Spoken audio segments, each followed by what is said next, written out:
गुलाम मोहम्मद कुमार साहब जो एक रिसर्च स्कॉलर दिल्ली यूनिवर्सिटी से तशरीफ लाए हुए हैं, मैं उनसे दावत देता हूं कि वो अपना मुकाला पेश करें। मोहतरम गुलाम नबी कुमार साहब।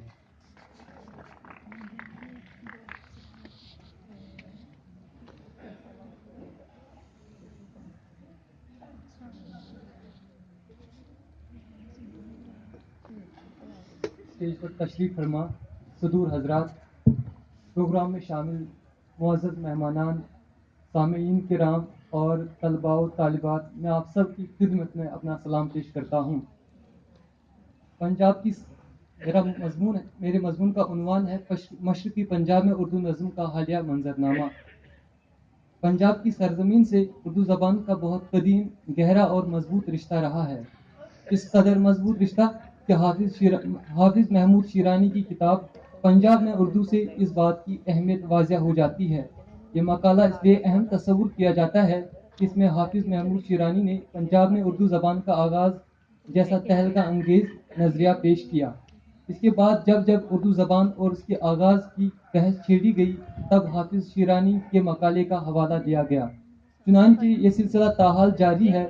जब शायरी खुसूसन उर्दू नज़्म के हवाले से गुफ्तगू होती है तो इसके पस मंज़र का जिक्र करना लाज़िम मलजूम सा बन गया है, क्योंकि उर्दू में जदीद नज़्मगोई की बुनियाद गुजार हाली करार दिए जाते हैं, जिनकी इमा और काविशों से अंजुमन पंजाब की बुनियाद पड़ी। जहाँ उर्दू नज़्म के फ़रोग़ के सिलसिले में अंजुमन पंजाब का कारनामा नाकाबिल फरामोश है, वही इसकी नींव रखने वाले हमजहत शख्सियत के मालिक हाली की काविशें भी काबिल सद एहतराम करार दी जा सकती हैं। पंजाब में उर्दू की रिवायत बयान करने का असल मकसद यही है कि किसी न किसी सतह और नहज पर यहाँ मुसलसल उर्दू की आबियारी होती रही। मुल्क की तकसीम के साथ ही पंजाब में तकसीम हुआ। तकसीम के नतीजे में यहाँ के अदीब व शायर हिंदुस्तान और पाकिस्तान के अलावा मुख्तलिफ शहरों में बिखर गए, जिससे अगरचे यहाँ उर्दू के पालनहारों में कमी वाक़ा हुई, ताहम पटियाला, लुधियाना, जालंधर, बिलखुसूस मालिरकोटला में से वक्तन फवक्तन बाज़ अहम अदीब, शायर, अफसाना निगार और नाक़िदीन व मुहक़्क़ीक़ीन वगैरह पैदा होते रहे हैं, जो पंजाब में उर्दू की शम्मा जलाने और इसकी ताबिंदगी के ज़ामिन बने हैं या बने हुए हैं। आज़ादी के बाद मशरक़ी पंजाब से उभरने वाले चंद अहम शुअरा में मैं साहिब लुधियानवी, त्रिलोक चंद महरूम, जोश मलसियानी, मेलाराम वफा, जगन्नाथ आज़ाद, आज़ाद गुलाटी, प्रेम बरटनी, राजेंद्र नाथ रहबर, कृष्ण अदीब, अरश मलसियानी, बलराज कोमल, मखमूर जालंधरी, गोपाल मित्तल, सरदार पंछी, ज़ोकी लुधियानवी, अम्मासूम अम्बालवी, डॉक्टर मोहम्मद रफ़ी वगैरह वगैरह शामिल हैं। इनके बाद भी हाल तक मुख्तलिफ अदवार में शोरा हजरात की कई नस्लें आईं जिन्होंने यहाँ शायरी का चिराग रोशन किया, मगर जब हम मशरक़ी पंजाब में उर्दू नज़्म की हालिया मंजरनामे पर नज़र दौड़ाते हैं तो हमारे हाथ महज मायूसी ही आती है।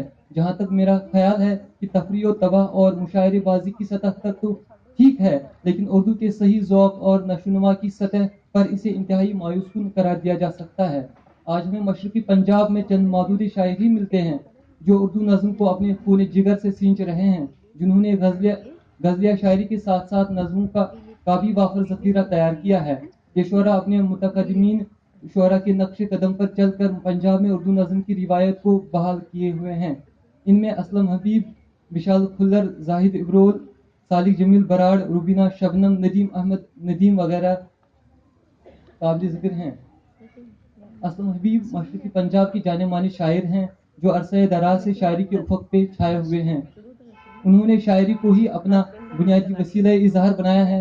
शायरी में मौसूफ ने उर्दू नज़्म, गज़ल और गीत जैसी असनाफ में तबा आजमाई की है। उर्दू के अलावा असलम हबीब पंजाबी ज़बान में भी शायरी करते हैं। सहकदे परछावें और ख्वाते उकरी किताब पंजाबी गज़लियात के मजमूए हैं, जिसमें आखिरी ज़िक्र मजमुआ ज़ेर तबा है, जबकि इनके उर्दू शेरी मजमू में दाग दाग, अपने घर तक आ पहुँचा हूँ, मुझे एक गीत ऐसा दे काबिल ज़िक्र हैं। मजीद बरा सिद्क़ व वफ़ा के नाम से नज़्मों और गज़लों का एक मजमुआ भी ज़ैर तबा है। एक गीत ऐसा दे में गज़लों और गीतों के अलावा इनकी नज़में भी हैं। ये नज़में इनके 1969 ईस्वी था 2011 ईस्वी तक के अदबी दौर का अहाता करती हैं। डॉक्टर असलम हबीब ने अब भी अपने मुआसरीन के तर्ज पर चलते हुए आज़ाद नज़में ही कही हैं। मेरे मुशाहिदे में आया है कि मशरक़ी पंजाब के दौरे हाजिर के शुअरा का रुझान गज़ल की जानिब ज़्यादा रहा है, और जो नज़्म निगार शायर हैं उन्होंने आज़ाद नज़में कहने में दिलचस्पी दिखाई है। نثری نظم، معرہ نظم اور پابند نظم وغیرہ کہیں کہیں ان کے یہاں ناپید ہے. البتہ اسلم حبیب نے کم و بیش تمام نظمیات اصناف میں لکھا ہے اور اس میں بھی ایک نیا تجربہ کرتے ہوئے گیت نما نظمیں لکھیں. نیز ان گیت نما نظم میں بھی وہ نظمیہ شاعری کے حسن کو زائل ہونے نہیں دیتے، بلکہ تخلیقی حیثیت، فکر و شعور اور عصری آگہی کے احساس نے ان کی نظموں کو دلچسپ اور معنی آفرین بنا دیا ہے. اسلم حبیب میں اپنے آس پاس کے ماحول اور زندگی کو موضوع بناتے ہیں. وہ اپنے احساسات کو بڑی سادگی، متانت اور شستگی کے ساتھ تخلیقی روپ عطا کرتے ہیں. نہ وہ موضوع کا انتخاب کرتے وقت بھٹکتے ہیں اور نہ ہی اپنے ہدف سے چوکتے نظر آتے ہیں. وہ راست بازی اور سبک روی کے ساتھ نرم و ملائم لہجے میں اپنے خیالات اور فکر کی ترسیل کرتے ہیں. اسلم حبیب کی ایک نظم بے نور نگاہوں کو میں شاعر مشرق علامہ اقبال کی ربائی جوانوں کو میری آہ سحر دے جیسے فکر و احساس کی کسی جلوہ گری ملتی ہے. بے نور نگاہوں کو اب نور سحر دے دے، بھٹکے ہوئے قدموں کو منزل کی خبر دے دے. کب تک یوں ہی بھٹکوں گا ان جاگتی سڑکوں پر، مجھ کو بھی کہیں یارب ایک چھوٹا سا گھر دے دے.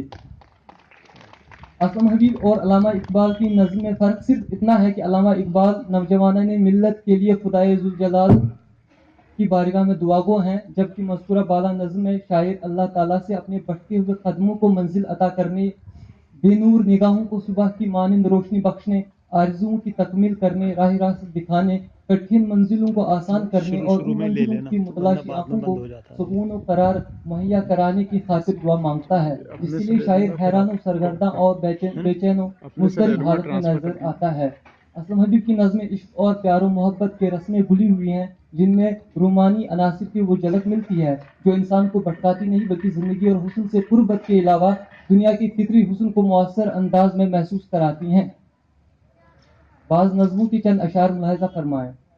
ہونٹوں کو پھول آنکھ کو تارا کیا کریں، ہونٹوں کو پھول آنکھ کو تارا کیا کریں، آ چاندنی میں گل کے تماشا کیا کریں. کلیوں کو اپنے پیار کے قصے سنائے ہم، آکاش کے یہ دیپ سبھی توڑ لائے ہم، اور بادلوں میں چل کے ذرا گنگنائے ہم، اب سمندروں کو کنارہ کیا کریں. یہ ہونٹوں کے پھول کی نظم سے ایک بند تھا. اب ایک اور نظم سے ایک دو اشعار پیش ہیں. محبت کی عطا تم ہو، عبادت کی عطا تم ہو، جو میرے لب پہ آئی ہے میرے دل کی دعا تم ہو. اسلم حبیب نے جہاں رومانیت سے معمور اور عشق و مستی کی امنگوں سے ممیز نظمیں تخلیق کی ہیں، وہی انہوں نے ماں، بیوی، بیٹی اور بیٹے کی بڑی خوبصورت انداز میں ترجمانی کی ہے. جس طرح شاعر نے نظم میری ماں میں ایک ماں کے پاکیزہ احساسات اور بچے کے تئیں اس کی شفقت کو ابھارا ہے، اسی طرح نظم میری بیوی میں بیوی کی الفت اور قربت، اس کی جوانی اور تازگی، اس کی وفا شعاری اور پاک بازی کے گیت گائے ہیں. اسلم حبیب نے گڑیا رانی بیٹی بوجھ بڑا ہے، تو اللہ کا نور ہے، میں پاپا کی بیٹی ہوں، تجھے لوری سناؤں، میں اسکول چلی آ بھی جاؤ پاپا، مجھے پیار نہ کر، میں بھارت ماں کی بیٹی ہوں وغیرہ جیسی جذباتی اور فرحت انگیز نظمیں لکھ کر صحیح معنوں میں بیٹیوں کی اہمیت اور ان کی عظمت کا احساس دلایا ہے. جو لوگ بیٹیوں کی ناقدری کرتے ہیں، ان کو اپنے لیے بوجھ تصور کرتے ہیں، ان کا استحصال کرتے ہیں، ان کے حقوق چھینتے ہیں، ان کی کمزوری کا فائدہ اٹھاتے ہیں اور ان کی اہلیت سے منہ موڑتے ہیں، اسلم حبیب کی نظمیں ایسے لوگوں کا منہ توڑ جواب ہیں. میں پاپا کی بیٹی ہوں سے ایک بند ملاحظہ فرمائیے. میں پاپا کی بیٹی ہوں، میں طوفان سے کھیلوں گی، اپنی ہمت سے مٹھی میں چاند ستارے لے لوں گی. نیت اپنی صاف ہے پاپا، خواہش سیدھی سادی ہے، قسمت کی کچھ بات نہیں ہے، قسمت اپنی باندھی ہے، اپنی تدبیروں کے بل پر میں قسمت سے کھیلوں گی. اسلم حبیب نے اپنی نظموں کے ذریعے ماؤں، بہنوں، ہم سفروں، بیٹیوں، بچیوں، یتیموں اور بے سہارے معصوم بچیوں کے تئیں سماجی اور معاشرتی بیداری کی جو مہم شروع کی ہے، وہ ان کی ہمدردی اور دردمندی کی اعلیٰ مثال پیش کرتی ہے. بچیاں کس قدر اپنے والدین سے پیار کرتی ہیں، انہیں خلوص اور محبت کا پیکر سمجھتی ہیں، اس کا اظہار مذکورہ نظم سے واضح ہو جاتا ہے. وہ اتنے پر اکتفا نہیں کرتی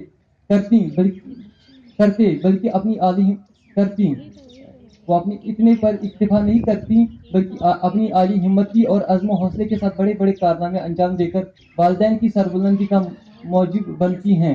اسلم حبیب کی ایک نظم میں پہلا آدم ہوں، میں ایک آدم کی دوسرے آدم کے لیے انسانی ہمدردی اور تہذیبی بقا کی سرشاری موجود ہے. मजमूई तौर पर हम कह सकते हैं कि असलम हबीब की नज़्में मुतनव्या मौज़ूआत और फिक्री जिहाद की हामिल हैं। जाहिद इब्रुल मशरकी पंजाब के मकबूल शायर हैं। उनका असल नाम विजय कुमार इब्रोल है, लेकिन अदब में जाहिद इब्रोल के नाम से मशहूर हुए। वो अगरचि हिमाचल प्रदेश में पैदा हुए, ताहम मुलाजमत के बायस उन्हें पंजाब में ही ज़िंदगी गुजारनी पड़ी और यहीं से उनमें शायरी का ज़ौक़ परवान चढ़ा। जाहिद इब्रोल अपनी तख्लीकी सरगर्मियों की वजह से दौर हाजिर के मुतहरिक व फ़आल शुअरा में शुमार होते हैं। उनके अब तक 4 शेरी मजमूए शाया हो चुके हैं, जिनमें अंधा खुदा, एक सफ़ा पुरनम, दरिया दरिया, साहिल साहिल और ख्वाबों के पेड़ तले शामिल हैं। नज़्म निगारी की तरफ उन्होंने अच्छी खासी तवज्जो दी और यही वजह है कि इस सिनफ में अब तक इनका अच्छा खासा ज़ख़ीरा जमा हो गया है। यूँ कहें तो बेजाना होगा कि जाहिद इब्रोल बुनियादी तौर पर नज़्म के ही शायर हैं। जाहिद इब्रोल का 2 बरस कबल एक शेरी मजमुआ ख्वाबों के पेड़ तले शाया हुआ, जिसमें ज़्यादातर उनकी नज़में शामिल हैं, जिनको 5 मुख्तलिफ उन्वानात रोज़नामचा मोहब्बत, ज़िंदगी, एक सफ़ा पुरनम और याद रफ्तागां के तहत अब्बा में तकसीम किया गया है। जबकि इस शेरी मजमूए का आखिरी बाब यानी छठा बाब क़तात पर मुश्तमिल है। ख्वाबों के पेड़ तले में शामिल जाहिद